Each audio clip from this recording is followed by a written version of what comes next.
And two, people who are double your age can be also doubly immature. And maturity does not come with age. It comes with experience. Oh, let's go. Winning.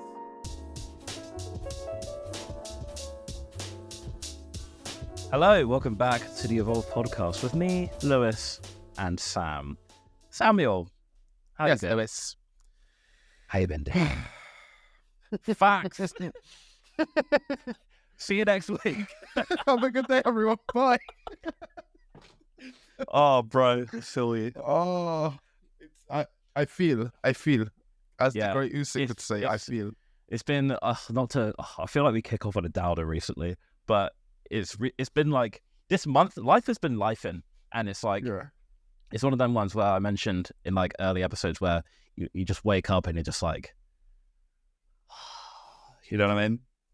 But life is doing the most. And last episode, probably episode as well before, we mentioned about how it feels like our episode plans have predicted our future. Yeah. So for the viewers and listeners' benefit, they already know what it is. So yeah, obviously the notice about people not liking you, that's fine. But we originally planned to record on Thursday. Thursday is when we record, and then I was like, "Can we move it to Friday?" Because things had happened, and I had to move my plans around. So I was like, "Let's record on Friday." Friday comes around, and honestly, in my head, I was just like, "It's not a good day to record, but let's just do it because I've committed to Friday." And I sat down, and Lewis was just like, "Hey, I'm so." As soon as I heard "Hey," and it didn't follow up with "I'm turning my computer on," I was like, "I'm out." I'm going. Peace. Yeah. For the past 2 weeks, bro, I have been up since 8 a.m. till quarter to midnight. Most cases, 8 a.m. till like 1 in the morning, working, doing like product management stuff.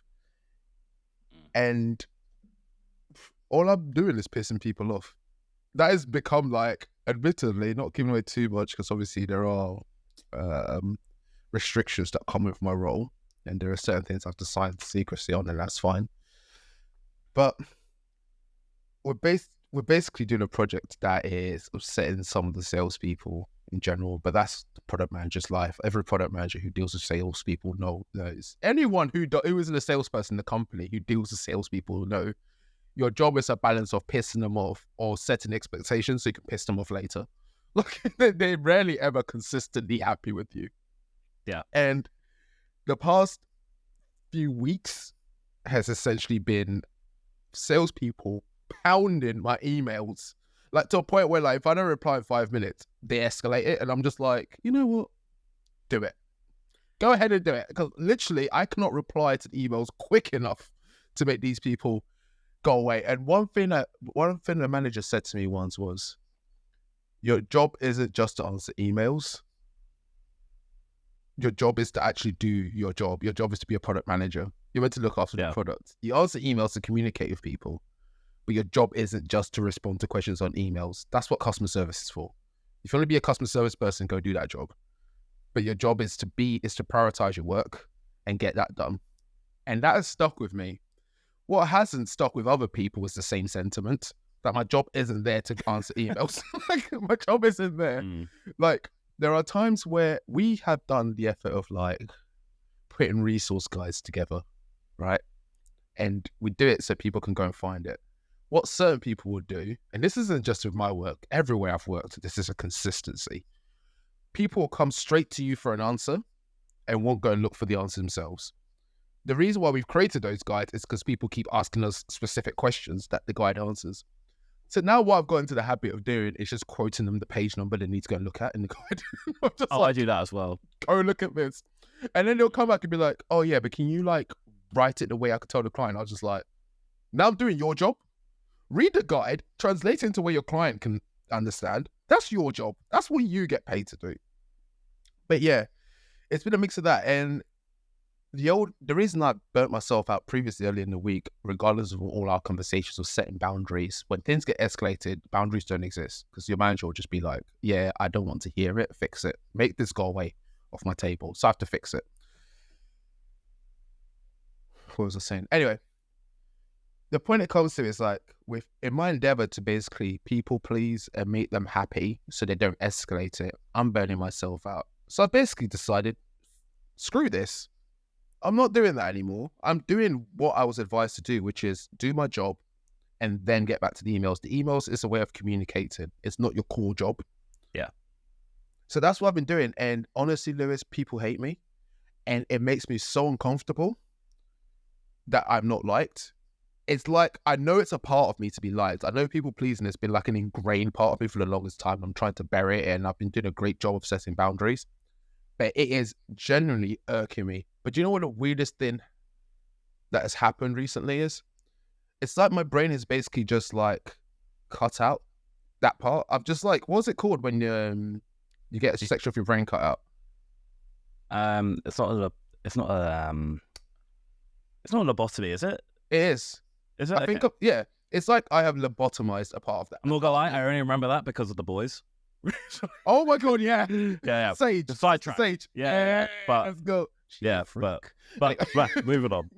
Anyway, so yeah, I basically just switched it off, and it's been weird. It's actually been weird because I'm literally seeing these emails grow, and sometimes I can see what's said in them, but my priorities are elsewhere. They're not always nice things. That's fine. But I'm just reading them and like, I have no emotional connection to this stuff anymore. Yeah, you're just like disassociated. I've just completely switched off to a point where they jump on a call, they start shouting and stuff. I'm just like, yo, like, I hear you, but honestly, this tiny little question you're asking, there are bigger things happening. There's a bigger mess happening right now that we need to clean up. And answering this one question will do nothing to solve that. And another thing is, I've realized that when I'm in that phase of mind where I'm like hyper focused on a project, sometimes I don't pick up when people add more tasks to me. So you're washing dishes, you're like, oh, I've got to get it done. 2 more plates, 3 more plates, just washing it. And imagine being so focused on washing dishes, you don't realize that someone's added another pile to the dishes you've got to wash.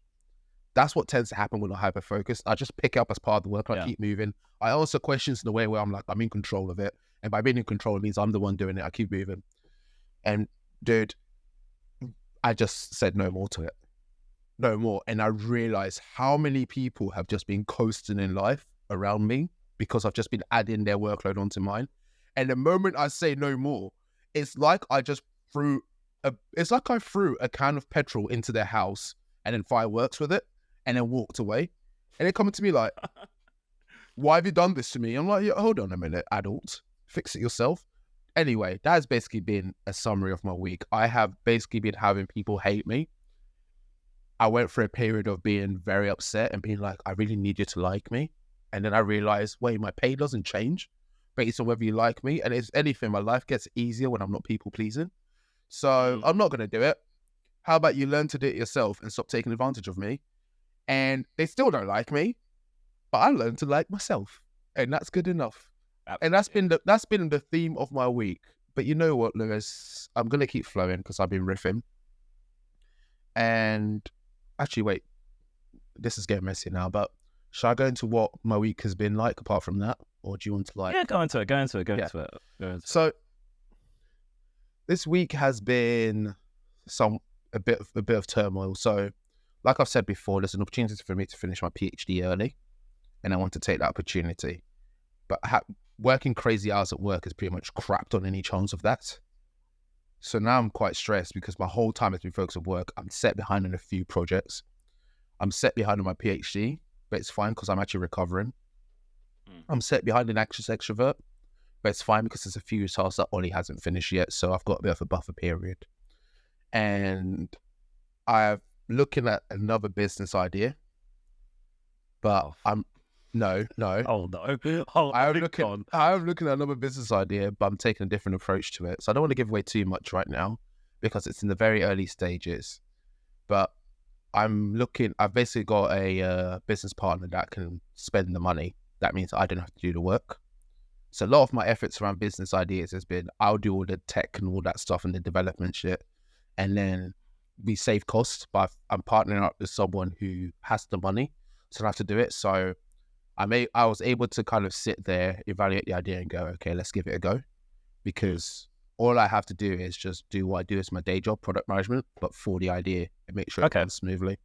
So that was, I guess, that's the most exciting thing that's happened this week, is that opportunity starting. But I'm very aware of a few episodes back, I made a comment about so many ladders and so many limbs, and there's only so much I as a person can do. So my focus is, I'm now got this weird vibe where low-key I resent my job because of all the stress it's bringing me. And that kind of mindset always energizes me to find new opportunities elsewhere, which ends up being my downfall, because when I find those new opportunities, it doesn't necessarily mean I do a great job of getting rid of the opportunity.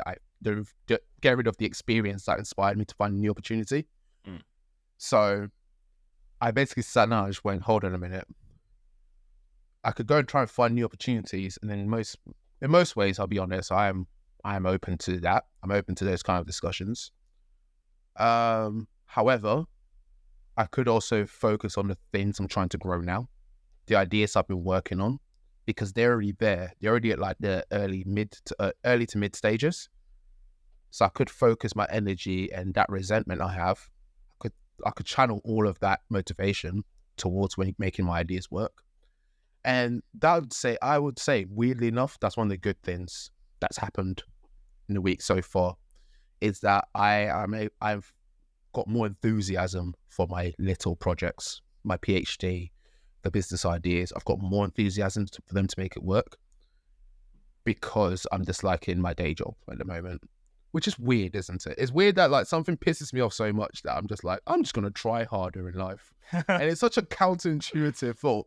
But I think it's because one thing I learned is, what I used to do when things used to stress me out is I used to double down on effort. But one thing I was very aware was I wasn't getting an equal amount of reward back for my effort, right? So what I'll then do is do a great job to prove a point. But then the point I've proven is I could do this under the shitty rewards I'm getting, and I'll basically justify my own situation through hard work. And that's not what I want to be doing anymore. I'm not that guy. I'm not that guy who's going to work harder for you, because what that puts you in a position for, and I think this is a good lesson for everyone because I've lived it multiple times, even in my old companies I've worked in. What that puts you in a position for is, in order to make people happy and think you're an amazing person, you end up working harder. But you still work harder for the current rewards you're getting. And then you go and say, oh, well, you pay me at this level, and I'm working at this level, so please pay me at this level. And then almost 100%, so like 99% of the time, your manager or someone will come back and be like, oh, well, if you want to get paid at that level, you need to do a little bit more to show us that you're capable of that level. So what happens is, you're now working at that level, but to get the pay for this level, you've got to work at this level. So my official baseline is always being doing more than I get paid to do. And even though you're overworking, when it comes to the next move up, you then have to burn yourself out more. If you're already working your maximum capacity now, and you think you deserve a better reward for it, and then you ask for that and they say work harder, and then you go ahead and do that, you're setting yourself up to fail. And I think everyone goes through that, because I see it a lot in places I work where you can see that one person burning themselves out and everyone else is coasting. And you wonder why they're trying so hard, and it's because they're trying to prove that, hey, I deserve this. And sometimes you get a manager that sees sense and will say, hey, let's sort it out for you.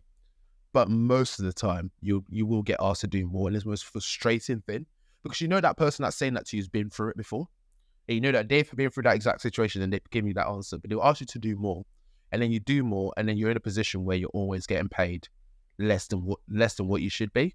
And then you end up resenting the experience. So I've got a rule of, I only ask twice. The first time I ask is to understand what I need to do to get that next pay, right? Yeah. And then I'll lock that in. This is whilst I'm doing my base level, right? And then the next time I'll have the conversation is because I personally believe I'm doing that now. So this isn't a discussion. This is me just notifying you that I'm doing what you said. So there's my money. If that person then responds with, oh, yeah, I agree, but you need to do a little bit more, I'm looking for another job. Yeah, that's fine. Like, we're not playing these games. I'm looking for another job. And I think that's a rule everyone should take away. Yeah. I feel like we're living very similar lives at the moment. Yeah. A lot of what you've said in the past 10, 15, I'm literally going to be saying more or less the same thing, but from a different angle. I don't know if you have any more to say, or do you want me to go into it? No, that's me. So let's say, I don't even know where to start. So currently it's me and my boss with work. And, I used to have a manager. So they got rid of my manager earlier in the year, right? And I stepped up, took on more work. My colleague now is on the same level as me, is now also leaving. Oh, no. And like you said, Sam, they've now basically given me all of the work. And it was like, what? Probably October last year. I was like, listen, I'm very interested in progressing, and what next steps are, and they basically just blank, just like, yeah, look into it. And then they said like some bullshit. And I think I mentioned in the previous episode, I've gone for a role internally now. And my boss actually was the one who told me to go for it. And this was the day before the guy handed in his notice. And I then had a chat with my boss's boss, because now, since my colleague is now leaving, they're basically giving me all of this work. And he also now knows that I've looked for roles internally. And if you can read between the lines, it obviously means I'm going to be looking externally. I basically didn't want my boss to be like, oh, Lewis is looking to move because of growth and I wanted to be like, no. I've got to have a conversation with him and tell him exactly why I'm moving. And I basically said, like, I told you I wanted to progress. There's been no opportunity to progress. There is over here. That's why I'm going. What's your plan for me to progress within the team, or I'm gone? Because at the moment, you got rid of my manager. Now my colleague's going, and you're just giving me all this work. And the most annoying part about this is that the area of my business where I'm working, they want me to learn something else because that's where the company is going. So I'm now the expert in an area that might not necessarily be kept on. So it's horrible. I'm in this situation where the boat is sinking and you've made me captain. Everyone else has hopped off. And it's like, oh, Lewis will do it. Lewis can sort this out. This is exactly what's happened. And I've basically explained the situation without giving away too much detail, because obviously, it's sort of secrecy and all. But it's like, how am I the captain? Like, I just got here. What do you mean? Like, and that's basically why I had a conversation with my boss, being like, look, this is why I'm moving, because there's no progress for opportunity in here. You've made me the poster boy expert of this area of the business that isn't actually going to be that important in 6 months' time. So that's been very, very stressful. To the point where I'm now like just saying things like with chess, because all my cards have had to be dangerous, but like not in like a dickish way. Yeah. But it's like, for example, I've made it known to my boss, like I've been here the longest. I've seen like waves of people on my level like come and go, and like to the point where when my boss will say something like, "Oh, Lewis, like, do you have like email notifications, or oh, I don't like the way that you have your email set up and all that sort of stuff, because I feel like you might miss things." I was like, no, I don't miss things. I was like, I just have it set up like, because I just said like, look, I'll address things when I get to them. And also, this hasn't been an issue for 2.5 years. So I'm clearly doing something all right. And I said that to her. She was like, yeah, fair point. I was like, that's the point. It's like, look, I'm all you got. Like, be nice. Make it work. Literally, like, make it work. I'm the longest living member of your team. Let's be nice. Yeah, I was like, we need to be nice to each other, because I'm all you got in this time zone, and I've been doing everything fine. So I was like, let's not take the piss here. It's mad because I feel like some bosses like answer to their vulnerability by doubling down on some kind of like authority, and I'm just like, wait, hold on here. Yeah. You have no power. I was like, I'm all you got. Yeah. Like, you have nothing here, buddy. Yeah. And relax. It's quite funny, as you mentioned. Yeah. You mentioned sales. And I've made it known to them now that SLAs are going to change, because I'm the only one here. And they go, oh, don't worry, this is going to give a lot of your work to someone in the US. And I'm like, that's great, but it's a UK product. And when UK sales want things urgent, who are they going to go to? me. Yeah. And I said to them outright, I'm not doing it because this is your problem to deal with. And I said, I'm not doing it. I know I can, but I'm not going to, because I'm not burning myself out for you not addressing this issue. I actually said this to them. And to the point where, like, we talked about people not liking you. I had an account director come up to me.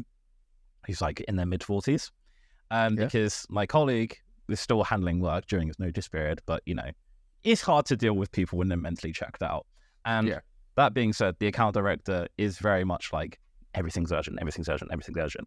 It's not even for my work, but because she knows he's handing his notice, I'm basically CC'd on everything.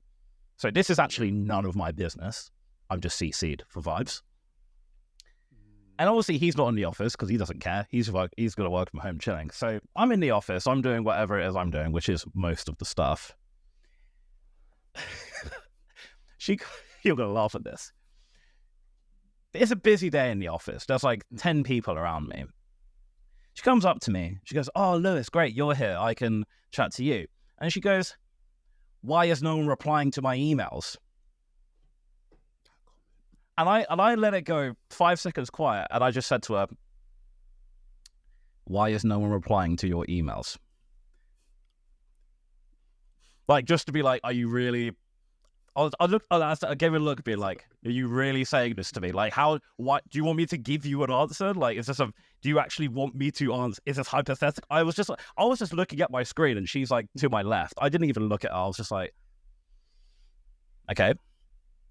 Well, she goes, "Yeah, we need this and that." Bear in mind, this is due in like 5 days' time, but because everything's urgent, That's the worst part. I was just like, bear in mind, Sam, this is none of my business.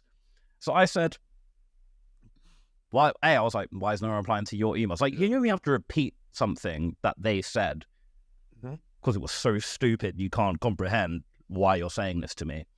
And then they basically said, she was saying like, da, da, da, and I was like, they will acknowledge it and it gets done when it gets done. It's basically what I said to her. Because this account director in particular, a lot of people pander to her.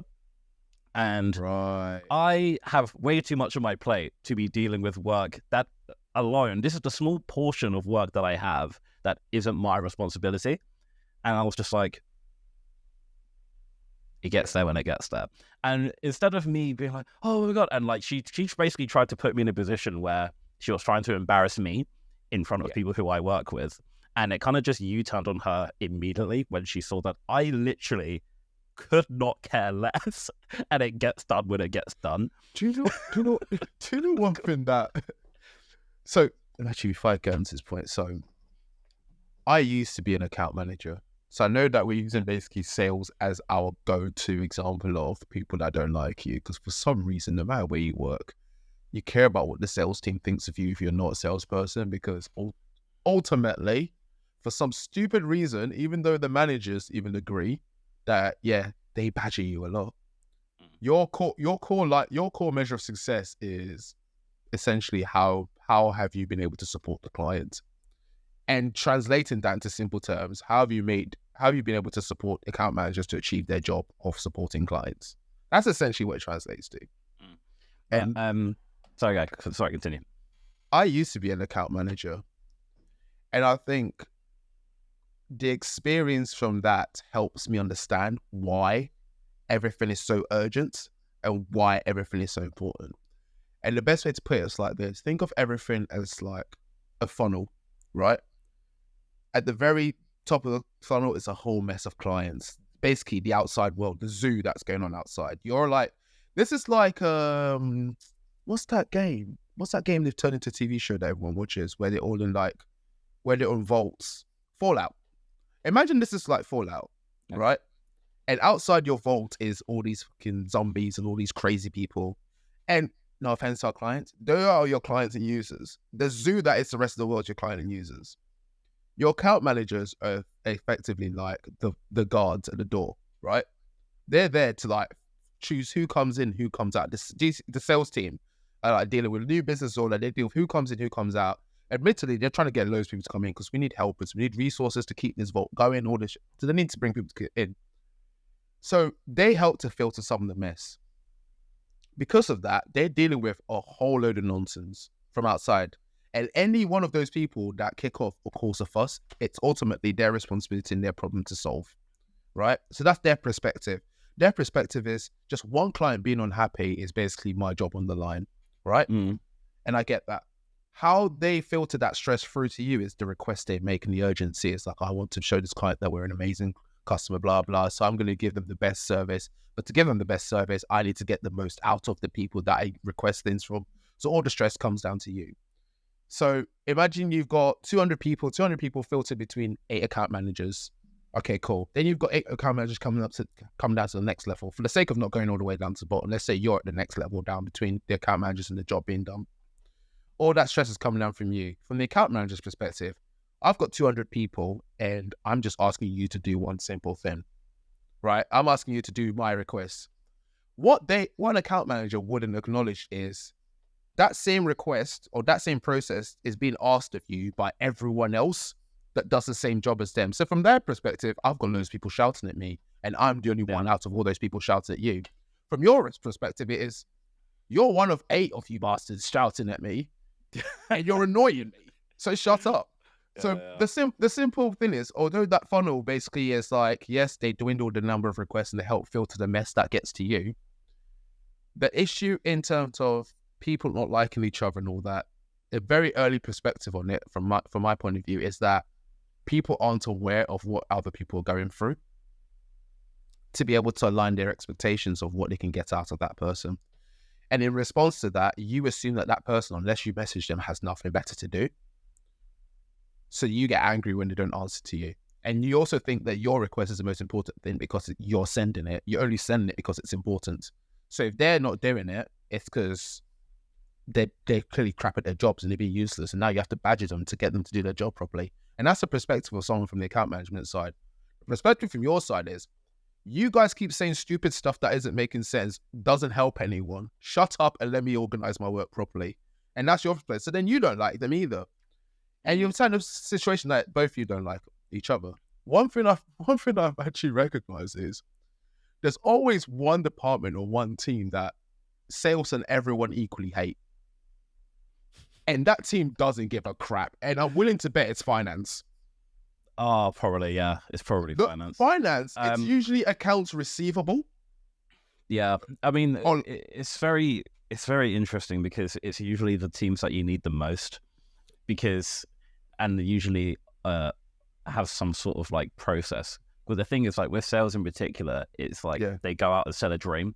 And then then come to me being in planning, and then I go, why the fuck did you say this?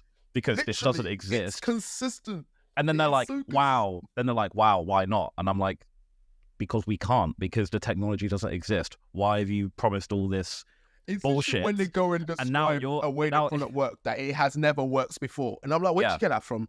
They're like, oh, we thought, well, it would make sense that way. Well, I was like, well, it clearly doesn't make sense. And this is why when I did my account management stuff and I'm hopefully moving over to an account manager role, I actually will tell you, logically speaking, what can be done. Obviously, you got to say, let me set this whatever the dream is.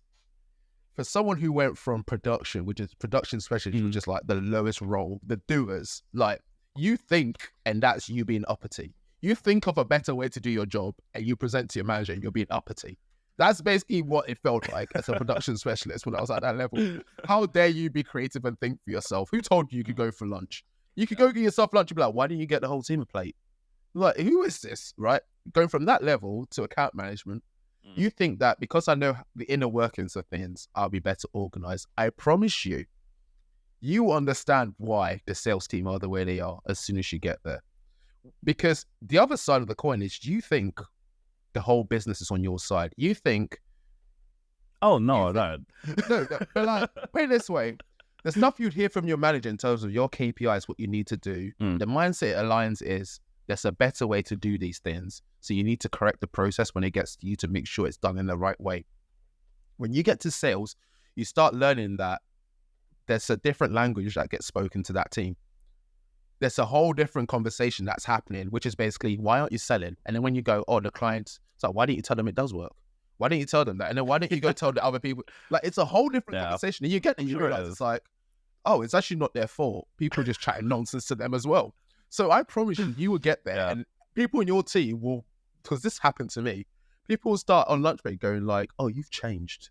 Oh, we thought you would have got it. Wait, and I'm just there like, and the worst part is, not only would you be in a situation where you're screwing your own team over, because you know how your team works, you would know better ways to screw them over. When I worked at uni days, and I'm just going to say how it is, when I went from production specialist to account management, because I knew how to build the offers, when they would say no, I would literally send them an instruction manual of how to do what I want. So they had no excuse but to say no to me. Yeah. And that used to piss them off because there was no deniability there. You can't say no if I've just told you how to do it. Yeah. I've just called your bluff. No, that's fair. I don't want to become what I hate, but I can see you will become what you hate. I promise you. And the worst part is when you start getting your quarterly bonus, you will be what you hate because your life becomes that. I promise you. The thing is, you let go of it. The thing is like with the thing is like with how you sweep up planning is like it's the SLAs, and I know the SLAs again is very much it comes from top down. Yeah. But the thing is, because I know again how everything is built, and the thing is like I'll try not to be too offensive, but a lot of the salespeople don't keep a lot of the knowledge where we say, all right, this is how we build this offer, this is what this does, this is what this does. No. Like they're big picture, whereas I can do both big and small picture and actually tell logistically how it works. I get Lewis. I'm sure you've rehearsed this for your interview very well. I'm sure you're interview went but it's true. But that's true. But I hear that. I know exactly how it's not going to happen pragmatically, but I'm saying exactly good. I know it's going to be different, but it will help me piss off my current team more because sales will be like, oh, I don't actually know what this product is that I've actually sold, but I actually do know it. I've just realized something. In a way, I'm basically trying to say that they have a brain like a sieve, and I actually know what I'm talking about. I've just realized something. You have no current team to piss off when you move to sales because you are your current team. Who the fuck are you going No, so it genuinely would be either my current team. It won't be other different sales patches. So I actually will have less people coming to me and annoying me for stuff apart from my managers and stuff like that. But the thing is, what pisses off my team the most is when sales actually just don't know what they've actually pitched. And it's like the actual knowledge of the stuff. I'm basically trying to say is like they just have the people skills and sell stuff that without actually knowing what it is.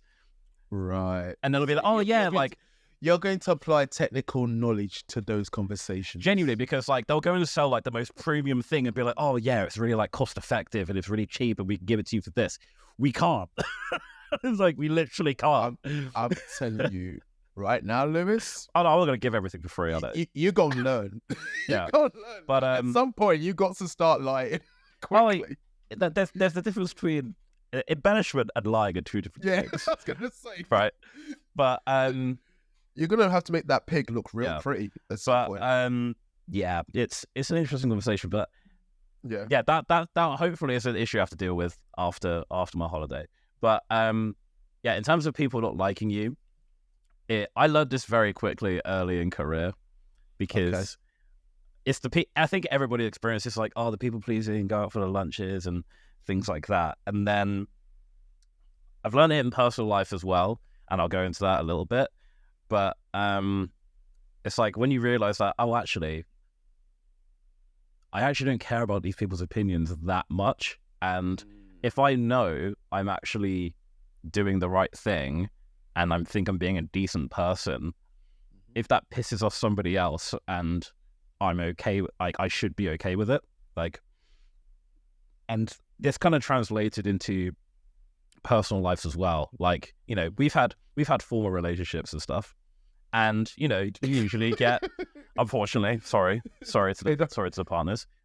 Oh God, and it's like, you know, you build friends together, you know, and the thing is like, when you've been in a relationship for a long time, it comes to analysis like, you know, when you break up, you might lose a shitload of friends you have, but will you be happier? That's true. Yes. But would you also piss a lot of people off? Also, yes. But that your personal happiness weighs all the mess. And that genuinely is how you should think about it. And that's what happened. Genuinely, that's what happened. And I was like, well, I'm a lot happier. And, you know, you're sometimes the villain in other people's story, even though you know that you've done the right thing. Stories. But you're happier for it, right? What? And it was the right thing to do.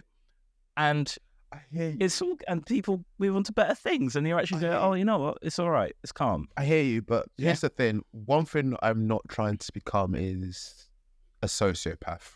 Right, I'm not trying to become. I'm not trying to. I'm not trying like a completely logical. That's a completely logical thing, but obviously this is the best thing to do. Yeah, I'm not turning into AI. I'm not trying. I'm not trying to develop into like, what is it? A narcissist that does that, where they just don't give a shit what people think of them. They just do what they want. I don't know. I think that's Elon Musk. Yeah, basically. Basically, yeah. I'm not trying to become that because I think there is a problem in the world, and I don't know if it's like there's probably some kind of political view on this, whether it's like Thatcherism or whatever. We're definitely going to be losing viewers when we delve into that level of conversation. But like, it's like we live in a world where everyone is very self-serving, and we've validated that you should be self-serving. We've done it ourselves in our conversations, right? In our what we've covered in our pods, in terms of do what's valuable to you, make decisions that are good for you, and I still stand by that. But I think we live in a world that has a problem with us not being able to work cohesively, and that's because we're all looking for our own little win. And I think there's a way to do both. I think there's a way to be able to help your common man whilst also making sure that you get the most out of life. I think the only way you can get the most out of life is by helping your common man. What we should be doing in terms of the way to do both is picking and choosing the right moments, right opportunities to help someone, and the right people to help. And basically doing the world a favor of helping to call out the leeches out there. The people that will actively just use and abuse your energy, by cutting them out. I think, because let's be honest, we all know at least one or two people who we work with that actively do not care what people think of them, to a point where it's like it's actually disgusting to watch. To a point where I'm just like, stay away from me. Who are you? They're uncomfortable to be around. They just have negative energy around them, and it's almost like they live and breathe in like the disgust people have towards them. It becomes part of their character trait not to care what people think of them. And I think that what basically happens is if you end up close to those people, if you start emulating that person's behavior, you carry that negative aura. People start looking at you like, ugh. And the unfortunate part of that is you don't get the support of others, and your life is always stressful. You can go and pretend you don't care what people think, but you are doing a lot of the work yourself in life because you're not getting the support of others, because you don't have friends, essentially. You're just a dickhead. I'm saying it because I just remember that guy's face. It's in my head. Fucking dickhead. But yeah, I do think that's the opposite side of things. I don't think it should be that you shouldn't care what people think of you. No, it's not. I think you need to consider what you do need to consider what people think of you. However, I don't care what people think of me when I think they have a very bad moral compass, and also if I can explain my reasoning for doing something and why it was the right thing, and they judge me for it, then I don't care about those people either. There's like people who actually give you respect and be like, oh, Lewis, I think you need to consider this, and actually we can have that level.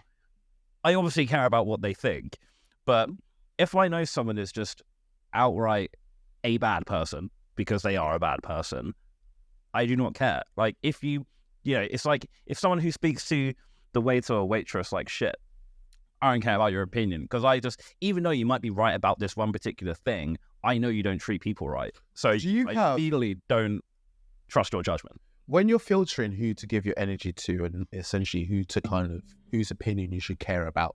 Yeah, in work or in personal? Both. Because I think good point there. I'm going to ask a question, and before you answer it, if there is a filter between work and personal, start your answer with that, please. Do you have a way of sense checking who you should actually care about and who you want to like you back? Do you have a way of kind of sense checking that? Like, what's your criteria for who to actually give a damn about?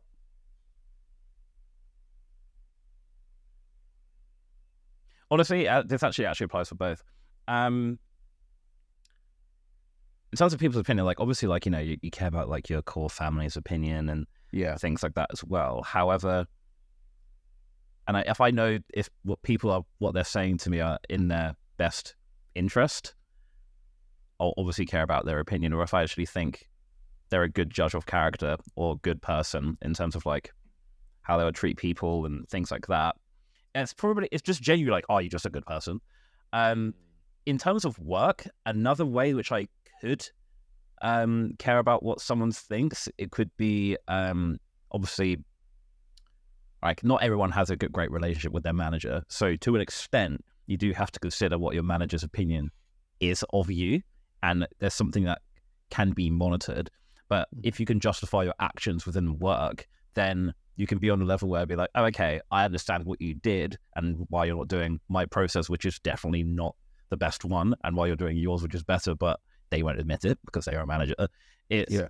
I think you don't have to necessarily care about other people's opinions. However, you should have a pretty good sense of judgment on what people's opinions of you are at work, because when you need to make necessary moves, you should understand where your place is amongst people's minds. It's kind of like that scale of like, oh, okay, does this person like me, sort of like scale of like, okay, this person probably likes me way more. I know this person I probably won't go to, and they might not help me out with what I'm working on because I'm pretty neutral. I pissed them off one time or something like that. So you should get a pretty good sense and kind of like acknowledge it.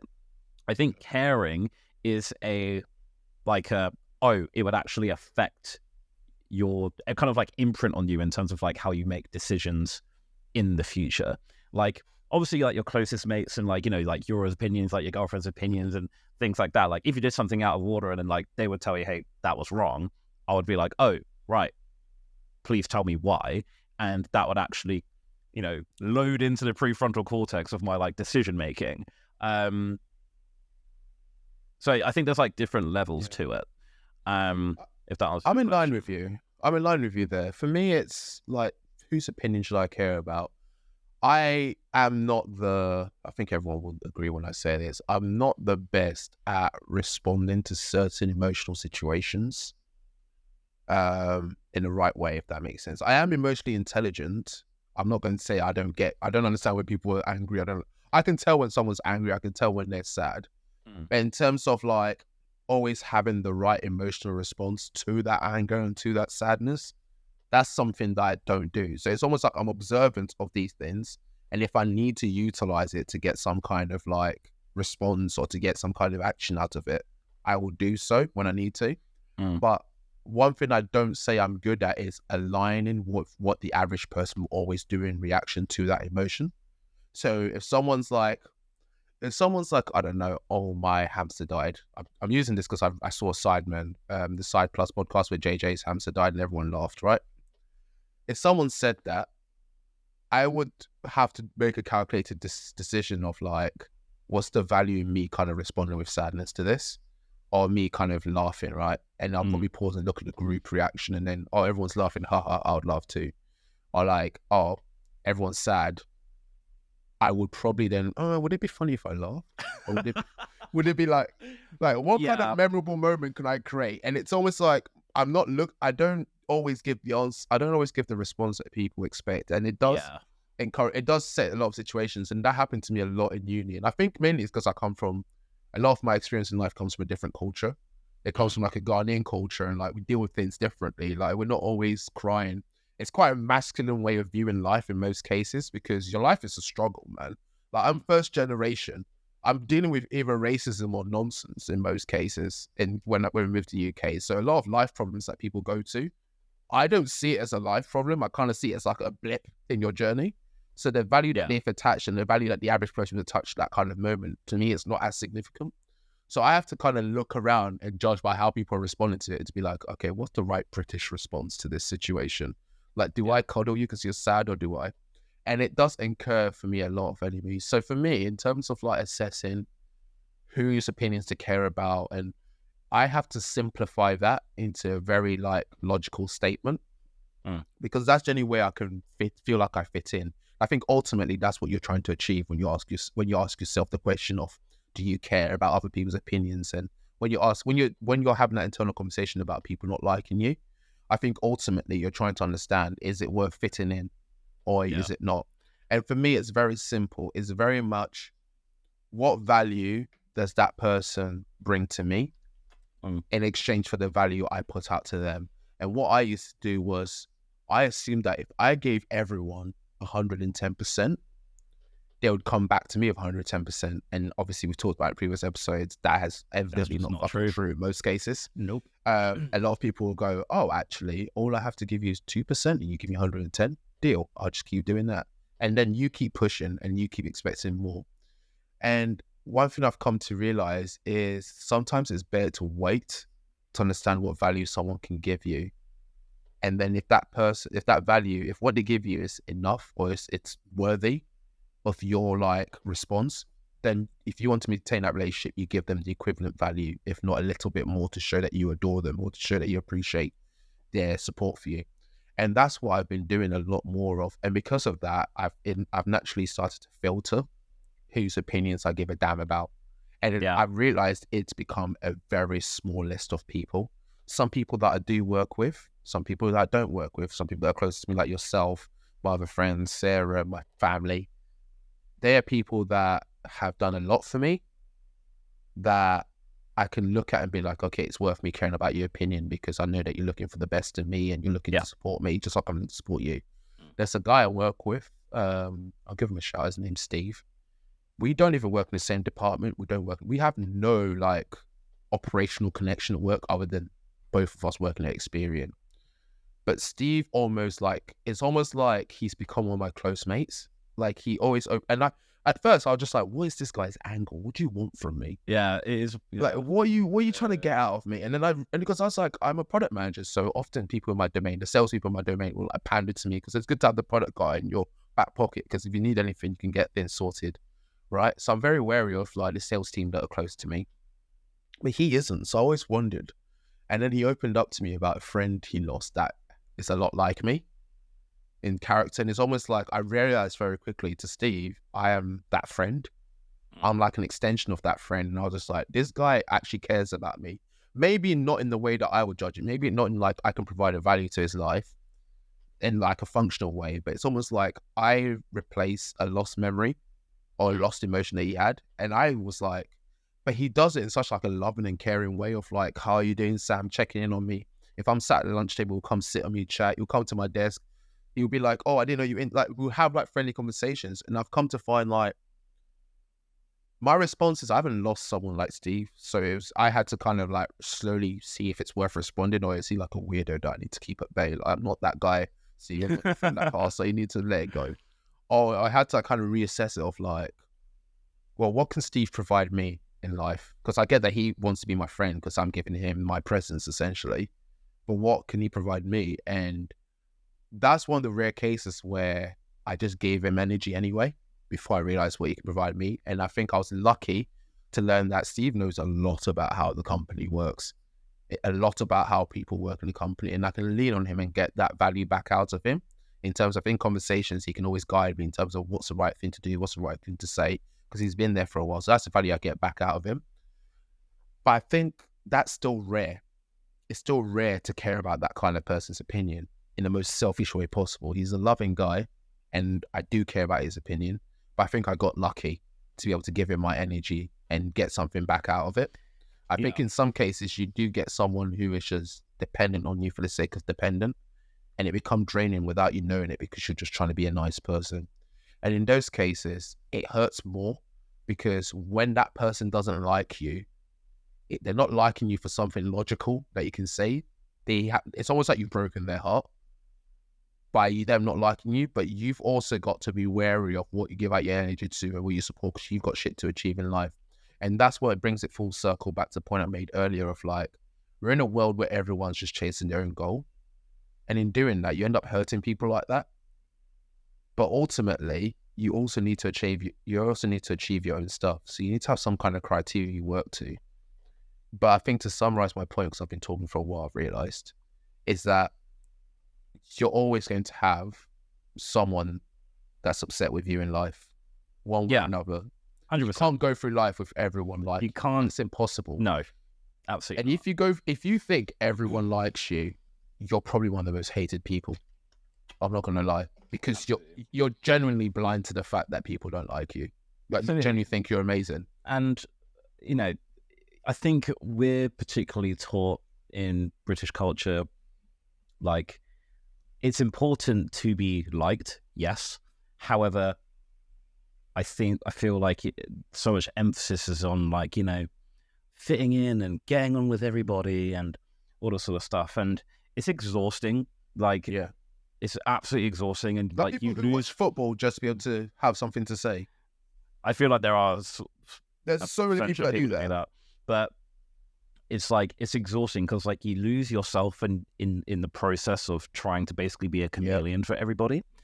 And you then realize, like, this is coming from experience, to be honest, like, and actually when you realize, actually, no, I'm actually very much like this is my kind of humor, and like, these are the kind of things that I want to talk about and all that sort of stuff, you filter out a lot of bullshit, and it's part of being lean. Easiest way of not actually giving a shit about if people dislike you, because you know who does like you. And my dad has this phrase that he said he's been saying this like all my life, and it's like, when you die, who's going to mow your lawn? Facts. And that's really stuck with me. And he said, like, you should have he was like, I think he was like 5'10", but it's like, you should know who's going to mow your lawn, and those are the people who you give a shit about. The rest is just like, you have very nice acquaintances, things like that. But like, again, sometimes you give energy to like your acquaintances, be like, oh yeah, girlfriend, and like, they just don't like give you that energy back, and that's fine. They might not openly dislike you, but they certainly don't respect you as much as you might respect them or give time of day to them. And then it's not like they must fucking hate me. It's not. It's just, they care more about other people, and that's fine. And then you just learn to grow with it. And I feel like that's why a lot of people are very uncomfortable with even someone they don't like disliking them, because for them it's like, oh, how could you not like me? But emotions are not logical. Like, it would be like, you can't apply logic to emotion. It doesn't make any sense, because yes, logically, if you're kind and whatever, and you give to charity, of course people should like you and all that sort of stuff. And I'm really nice to people, but sometimes people just don't like your vibe, and that's fine. Here's an experiment I want people to try. Anyone that's listening, that's wondering, like, I know we're kind of like waffling in and out, to be honest, but here's an experiment that I want people to try. I feel like I know what you're going to say, but go on. Okay. I'll say it, but I'm keen to know what you thought I was going to say. If, let's say there's someone you work with or someone close to you that doesn't like you, and you've been trying to get them to like you for the longest time, and they still don't like you, just for like 2 weeks, give them no energy, minimum attention, just for 2 weeks. See if it makes a difference in them liking you or not. Because I think you'll get your answer from that. Because either way, I'm willing to bet their behavior towards you wouldn't change, because they clearly don't give a crap. They're either going to put more energy into you because they think not liking you is what gets them your attention, or they're going to keep doing the same thing. But either way, you're going to have your answer, which is very likely going to be, stop trying so hard. Now, that's what I've been doing. Recently at work, I've had one or two people that I feel like they're a bit snaky. And I've been trying really hard to get them to not be as snaky. And recently I realized, I was just like, why do I actually try? Yeah. Like, why do I actually try? Like, that I generally get no benefit from doing it. So why do I keep trying? Yeah. So I've stopped trying. And one thing I've learned is it generally makes no difference in their behavior. So why am I burning myself out trying to get this? And like, and the only time I think it matters is when they're in some kind of senior role to you. Because one thing I used to have a manager who used to say, I don't care if you like me, you have to respect me. And I hate that phrase. I actually hate that phrase, because I think respect is earned. And I think that's a quality. You can't just demand my respect, because that made me go the other way around and decide, actually, now I don't like you or respect you. Now you just a dick to me. Like, Now you get nothing from me, right? But he used to say that. And that person wasn't really liked much in the company we worked in at the time. He really wasn't. I think he had a lot of enemies. Unfortunately, it made life a bit uncomfortable for him. But one thing, one thing I learned very quickly was that person just simply didn't like me. There was nothing I can do to make that person like me, but he was in a manager role. So I needed him to like me. Yeah. And that's one thing that I think when you have that duty of care, you're not allowed to be as belligerent with who you give your energy to. You have a clear, defined list of people you have to care about, regardless of your political opinions or what you think of them. There's a clearly defined list of people you have to care about. Because for you to be a good people manager, you have to have some kind of either neutral or you have to have some kind of neutral view of that person or some kind of ability to make yourself approachable to that individual. So you can actually give them a fair performance review or a fair review of their outcomes. Yeah. If you're the kind of guy who's like, nope, just here to manage 9 to 5 and go home, the kind of person in general who does that, that's very terrible. I know that a lot of what we're saying is about, pick and choose who you give your energy to. But when you're in a people manager position, you don't get that liberty. You get paid extra because you lose that liberty to pick and choose who you give your energy to. There's a defined list of people who you have to give your energy to. And they're the people that work for you. You have to respond to them with respect. You have to take time out of your day to listen to them, hear them out.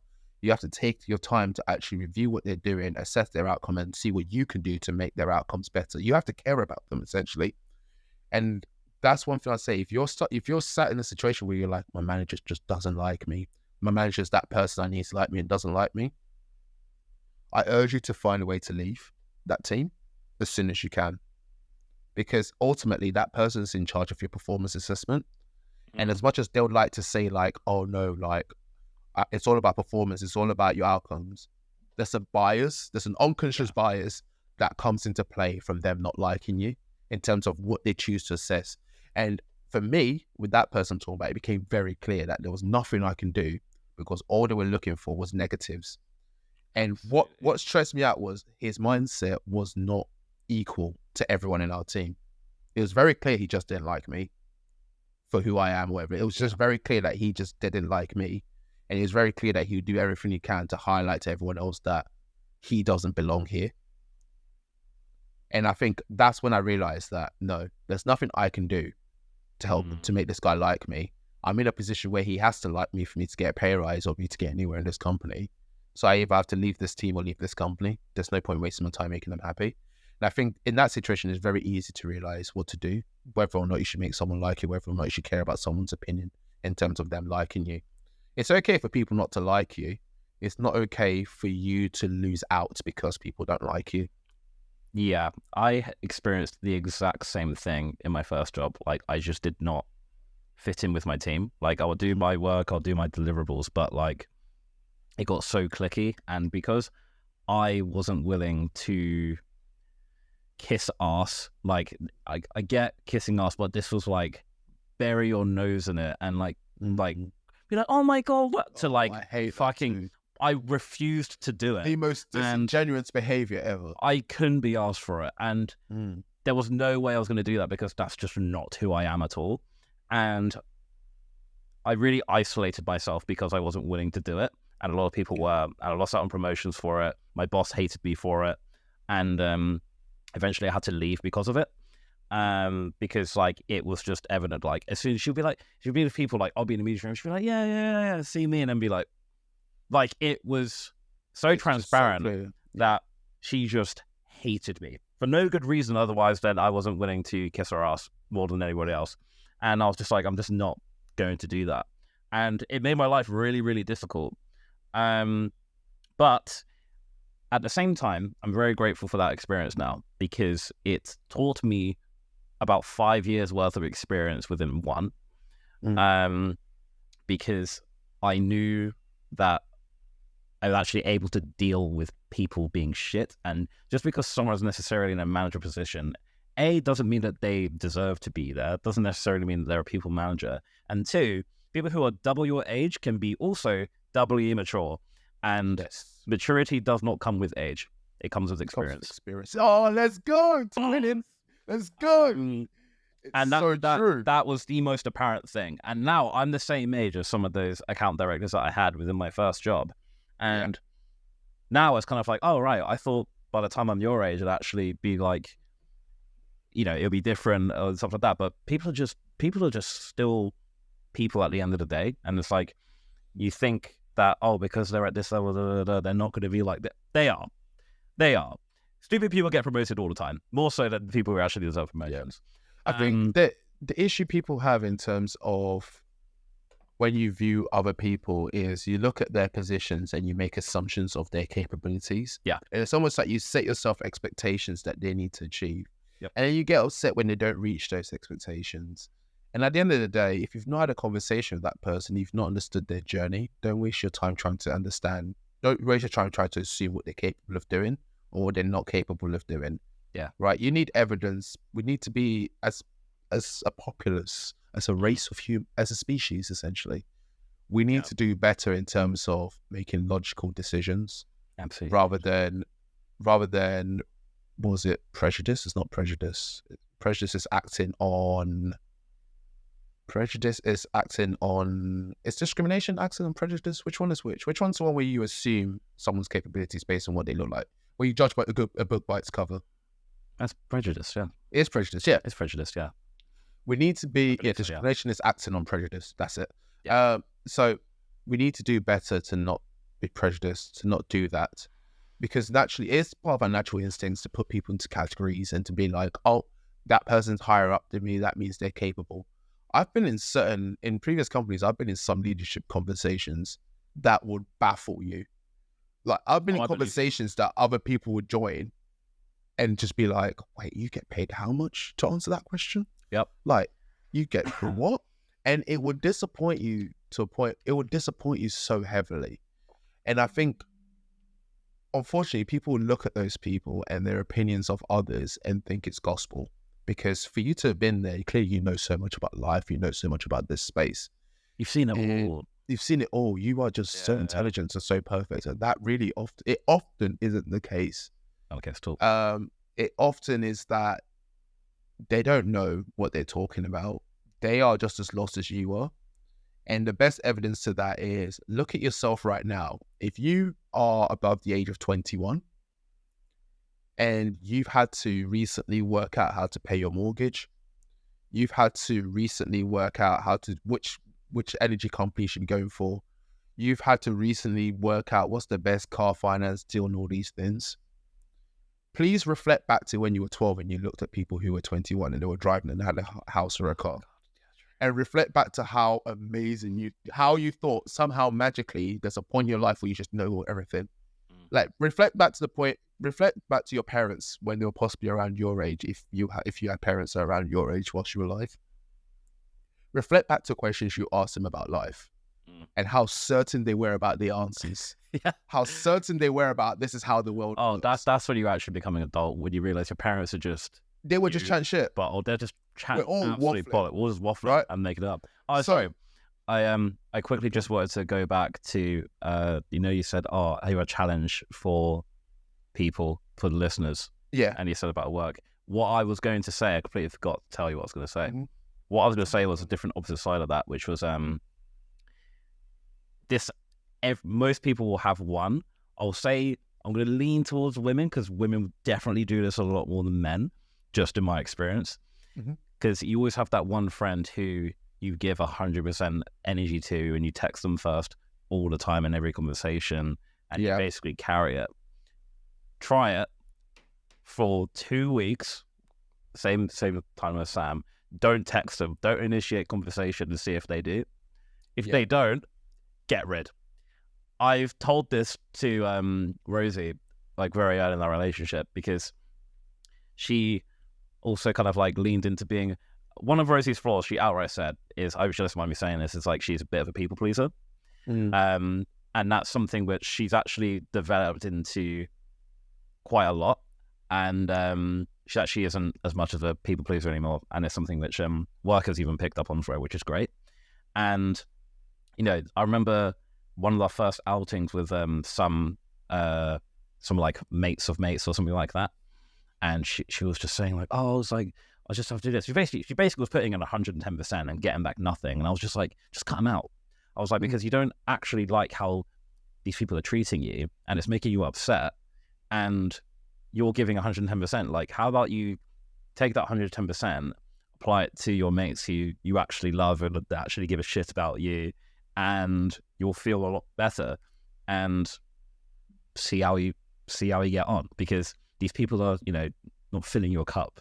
So it's something which I think comes with age, and Rosie and I definitely spoke about it, and it was something which she wanted to improve on.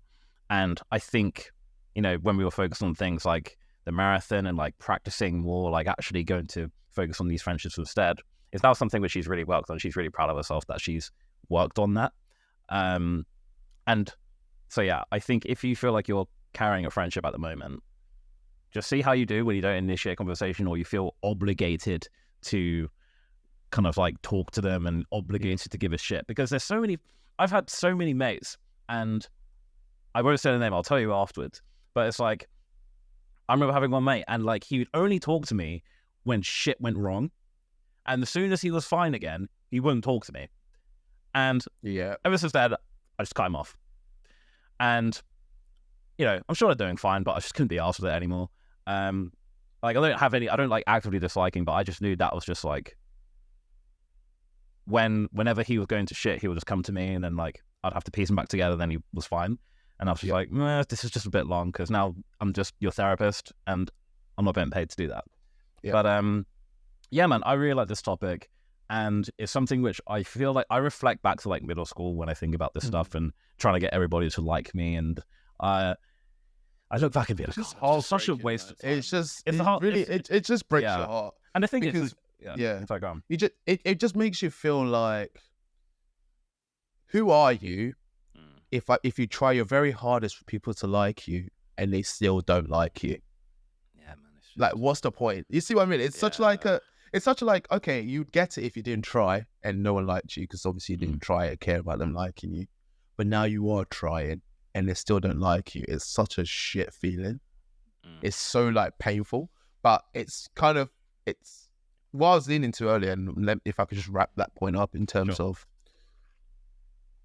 when you reflect back to what your parents were saying about life, and you now look at life from their point of view, and you start realizing that they were just sticking together bits of information and just waffling and just making things happen. When you start putting those points together, you start to realize that the majority of the world, regardless of where they stand, it could be the CEO of your company, it could be, you know, the cleaner, it could be anyone.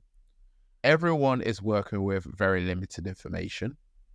And as such, there is issues with their opinions, right? Their opinions could be wrong. There's fallacies, I guess, if I'm trying to use big words, because I've been doing some research lately. There's fallacies in their opinions, right? Yeah. So with that in mind, it's important for everyone to effectively do their own research. So if you pivot your mind to not just assuming someone's a dick because everyone else says they're a dick, but making that decision for yourself through your own interactions, very cautious interactions, however, but through your own interactions, make that judgment. If you start pivoting your mind to the kind of mindset of let me find out for myself, you start to enjoy life a lot more, because you're in more control, right? You're not sat there making opinions of others, because what you're doing is validating why you assume people might not like you. Because if you're just reading books, if you're just judging a book by its cover, in most cases, you're assuming that everyone's judging you by your cover. So then you go out of your way to make your book look beautiful and amazing, because you're treating others how you expect to be treated. How about you just try to read the book? How about you try to actually understand people? How about you go into conversations with a fresh mindset and work out for yourself if that person's a dick or not? And I think what that does is it has a reverse impact on how you judge yourself, in terms of you start to accept that you don't care what people think of you if they've not actually got to know you. Yeah, that's a very good point. And you start thinking that, well, if I give people my energy, that's when their opinions of them on me become a little more valid.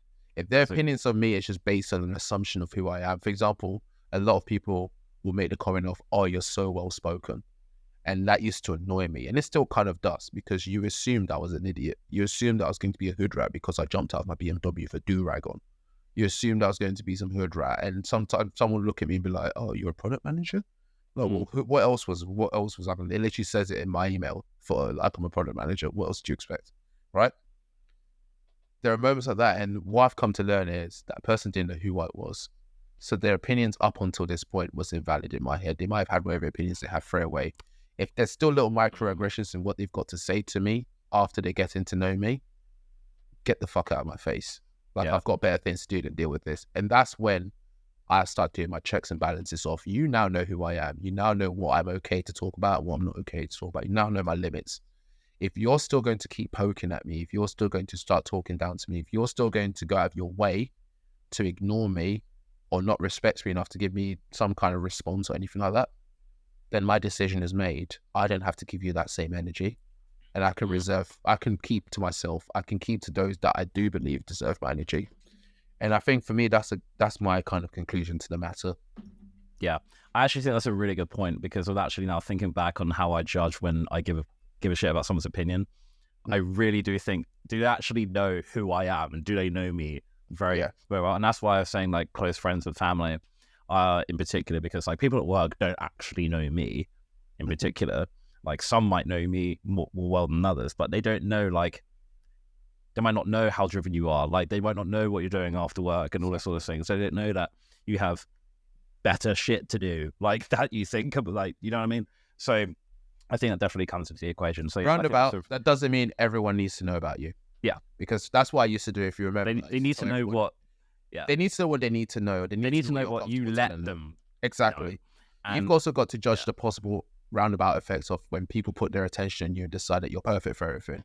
You end up in that when we talk about setting boundaries, about me basically telling everyone about how perfect I am and how good I am at so many things, and basically doing a great job of selling myself. Yeah. And all it did was get the attention of people who decided, I like this guy. He can fix all my problems for me. Yeah, absolutely, man. But this has been a good topic, man. I've really enjoyed it. I do have I forgot to give a update, which I think is going to be a topic for a future episode. Now that I'm thinking about it, I'm cooking it up. Cliffhanger. So I recently said that, you know, what things have been stressful recently. I'm doing a lot. And one of the things as well, which I said I was going to do, was a Great North Run in September. Yes. I've decided to not do that anymore. Oh. And here's why. There is so much shit going on. And remember, I did a 10K. I did a 10K yesterday. It's like a 10K race in London. I did the race, and it was good. Like, but again, I wasn't really driven. I wasn't really motivated about it. And I was thinking about Great North Run and how it was going to cost me a lot of time and a lot of money to do. And I was just like, I actually don't give a shit about it. And I was just like, why am I doing this? And then I was chatting to my mates about this. So my mate teacher was just like, I've been waiting for you to say this. I was just like, yeah, I feel like there's just like so much going on at the moment. And, you know, I did a marathon this year. I've done a half. I've done a 10K. There's another 10K in September. I was like, I think I need a break. And I think I need to actually, like, because I hate the idea of like quitting, but this is actually a smart quit to do. Mm. And I just wanted to add that as an update, because I usually am very bad at quitting. Will you pick it up again? Because it had health benefits. It's not like something.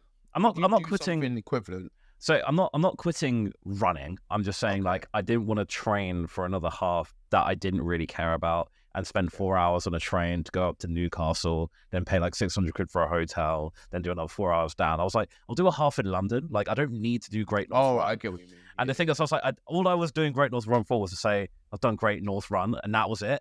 And it wasn't enough of a reason for me to do it.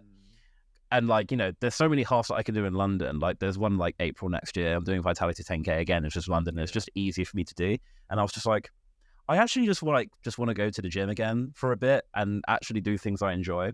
And I noticed like recently, everything I've been doing has been some form of work. Like I love doing the podcast with you, Sam, but however, there is work attached to it as well. There is so much work to you attached to this. And I'm like, so much work. And I'm like, I'm not even like, even things like watching TV, like I don't even watch that much TV anymore. I'm not even gaming as much anymore. And I'm like, all I'm doing is work, or I'm working out all the time. And I made this decision yesterday, and I ripped out the training plan, and I literally just felt so much better already. So I've created some space, and I've created some space to be disciplined, because like I was getting ill, I was stressing about all this other stuff, and I think it was genuinely making me sick, and I feel already way better because I've actually noticed for the first time that maybe I've taken on a little bit too much stuff. So it's happening, Lewis. I'm going to enjoy my holiday. I'm going to switch off. I'm going to do this interview tomorrow, and I've disassociated myself with it. Whatever the outcome is, it's the outcome. I'm just remaining neutral. I'm not getting my hopes up. I'm not being negative. I'm just going to deal with whatever happens, and I want you to clip this bit for yourself. Because by the time this comes out, you would have heard back of your interview.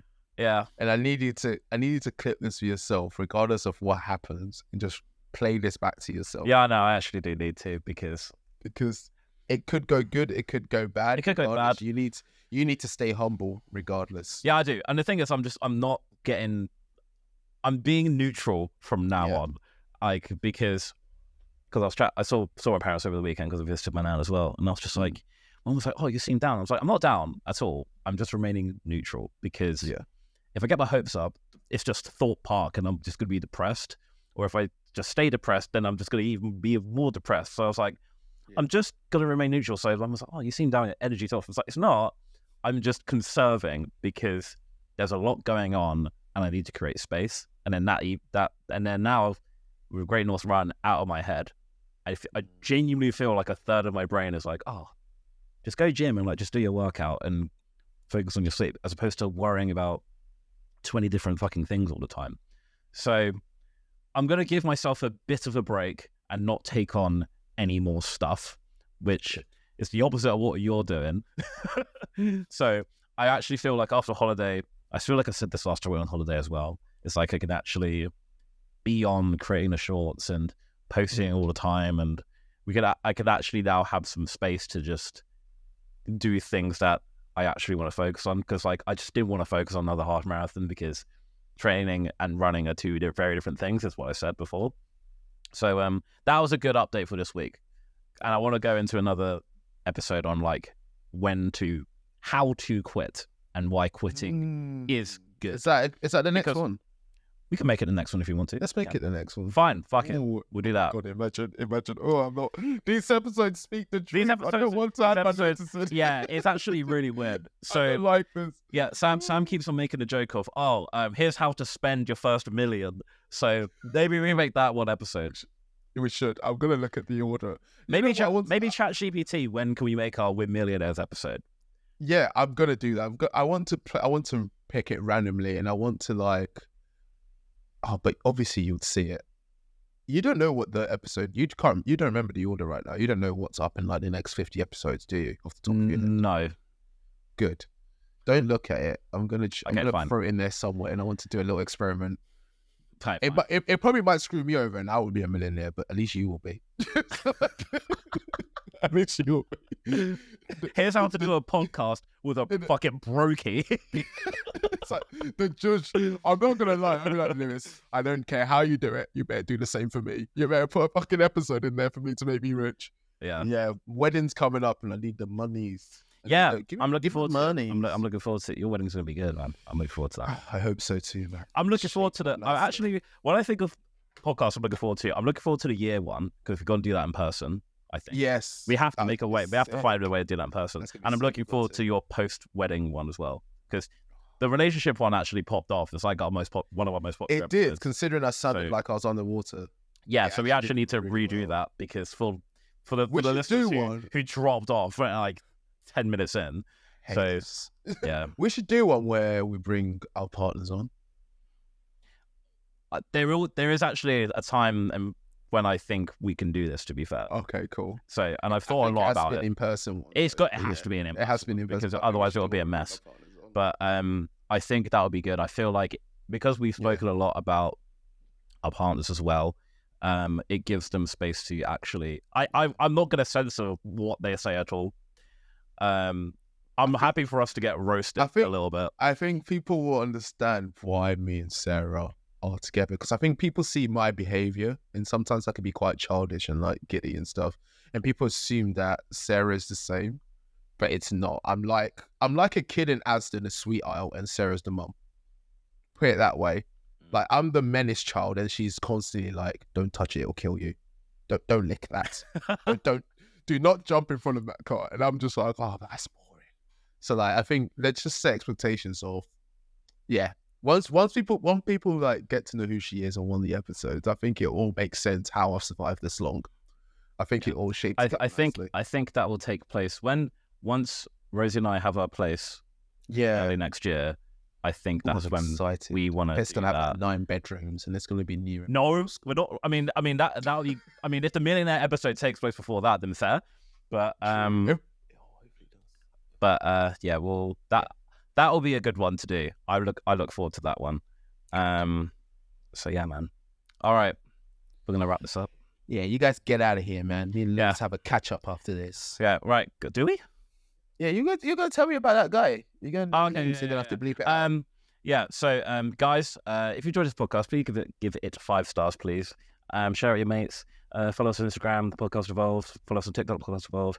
Any questions, emails, thepodcastevolved@gmail.com. Visit the website, www.thepodcastevolved. Oh, guys, before Lewis signs off, I want feedback on the website in terms of what could we as a podcast do to help you more through that website? What kind of service or features could we add to make you happy?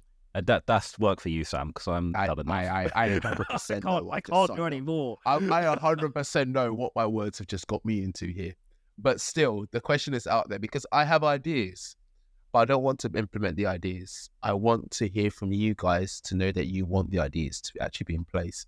Just think about all your favorite podcasts that are like us, and you always wanted them to do more than just chat crap on camera and through Spotify. Yeah. And you always wanted them to give you something back. Well, what can we give you? Just think about that. And what can we do through our website? And if you know what, the best idea, we'll obviously give you a shout out. I might even do Easter eggs where that person's name is permanently positioned somewhere in the website in that feature forever to come. Sam, you're just giving yourself so much work. I know, but it sounds just one thing. I want to do Easter eggs. Right, guys, give us feedback. Done. Website feedback. Website feedback. All right. See you guys next week. Yeah. Bye. Like this. Okay, bye.